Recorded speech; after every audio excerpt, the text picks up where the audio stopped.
Jika hitungannya tidak matang teman-teman untuk melakukan sebuah pengorbanan perwira, apalagi sudah memasuki babak endgame, pikirkan terlebih dahulu. Di mana di pertandingan ini, Anies Giri versus Jose Martinez yang bertanding pada Titel Cup 2024 melakukan pengorbanan salah satu dari pemain, tetapi gagal. Siapkan konsentrasi tinggi, kita ambil ilmunya.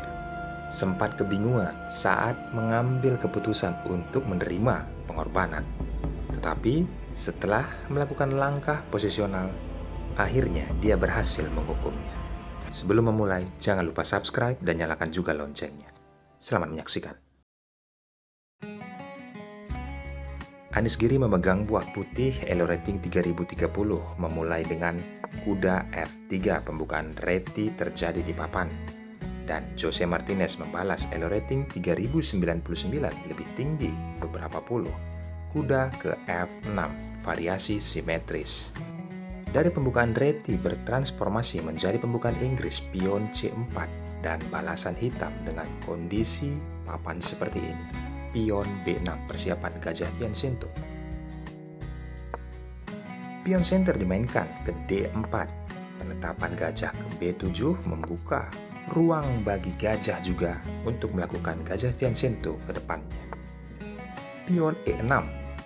Lalu putih gajah ke G2. Permainan berlanjut, langsung menetapkan tempo skak dan ditutup oleh gajah. Penyerahan permainan dilakukan oleh kedua pemain setelah gajah pukul gajah yang menyambutnya adalah menteri. Hitam, rokade sayap raja. Begitu juga putih melakukan rokade sayap raja. Bagaimana rokade satu arah ini memperlihatkan langkah posisional pion D6 dimainkan, tidak pion D5 karena menjaga tetap diagonal petak gajah putihnya untuk bisa aktif. Benteng ditetapkan ke D1, lalu kuda ke D7. Menteri ke D3 memaksa gajah untuk mengancam menteri. Dan di sini langsung teman-teman, penempatan menteri ke E3 bisa saja hitam merespon langkah rumusan pion A5, tetapi di sini langsung gajah ditarik kembali ke B7. Anies Giri menetapkan langkah kuda ke C3 pengembangan perwira dan dibalas Jose Martinez menteri ke E7. Persiapan yang sangat matang untuk kedepannya dilakukan oleh kedua pemain, menerapkan beberapa perwira untuk mengambil posisi strategis. Setelah pion H3, persiapan beruang bagi rajanya bisa nanti ke H2 apabila terancam. Dan di sini hitam penempatan benteng ke B7 menjaga gajah apabila kuda yang ada di F3 diangkat ke depan. Pion B3 dimainkan oleh putih, lalu hitam memainkan pion A6. Setelah pion center dimainkan ke D5 mengajak pertukaran, benteng ditempatkan ke E8. Tetapi sebentar teman-teman, sebelum kita melangkahkan, kuda ditempatkan ke D4. Langkah ini rekomendasi oleh komputer. Penempatan kuda berikutnya ke C6 disambut oleh gajah, disambut oleh pion mengancam kuda, kuda ke C5 disambut oleh pion dan terpaksa mundur ke E6. Di sini posisi putih terlihat lebih baik ke depannya karena pionnya sudah menguasai kotak D7 dan B7. Tetapi langkah rekomendasi komputer ini tidak diambil oleh Anies Giri, melainkan di sini langsung melakukan pion pukul pion. Tentu saja disambut oleh pion kembali. Dan Anies Giri penetapan kuda ke D4 mengajak pertukaran perwira, diiyakan oleh Jose Martinez. Setelah gajah pukul gajah disambut oleh raja, Jose Martinez langsung memberi ruang kepada menterinya agar tidak terjadi cakaran, tetapi tetap dengan tujuan awal. Kuda ditempatkan ke C6 mengancam benteng dan benteng bergeser ke A8. Permainan berlanjut, mencoba serangan dari sayap menteri pion B4 dan pion E5 membuka ruang bagi menteri mengancam pion, tetapi langsung ditutup oleh kuda. Melakukan penyerahan permainan setelah pion kembali memukul kuda. Di sini kuda ditempatkan ke F6 menyerang pion yang ada di D5 dua kali. Tujuannya mungkin bisa ditempatkan benteng ke F8 oleh hitam. Antisipasi menteri menjaga pion yang ada di D5 dua kali. Lihat itu, hitam langsung menggeser rajanya menghindari pinang dari ancaman menteri putih. Permainan berlanjut seperti tujuan awal, penyerangan dari sayap menteri, pion A4, lalu benteng bergeser ke F7 jelas untuk mengancam pion yang ada di F2. Lalu benteng dinaikkan ke C3 agar berharap bisa ke F3 apabila kuda dibuka ke depan. Benteng terlebih dahulu ditetapkan ke E8, tetapi sebentar teman-teman, sebelum kita lakukan langkah aslinya, langkah hitam, kenapa tidak pukul pion melakukan pengorbanan di sini? Itu sia-sia teman-teman. Karena apabila disambut oleh menteri, walaupun mendapatkan tempo skak, raja mundur ke H1, menteri hanya bisa pukul pion yang ada di E2. Karena pion yang ada di G3 sudah terkawal oleh benteng. Dan benteng yang ada di D1 sudah terlindungi oleh menteri yang ada di D5. Maka dari itu pengorbanan yang dilakukan jika diberikan kuda hitam kepada menteri putih adalah sia-sia. Tidak langkah kuda memukul pion yang dilakukan, tetapi benteng ke E8. Ini langkah aslinya. Pion A5. Ada baiknya mungkin langsung pion ke E4, tetapi di sini Jose Martinez langsung menutup pergerakan pion. Dia melakukan pion B5, menjaga serangan dari sayap menteri. Anies Giri, penetapan benteng ke F3.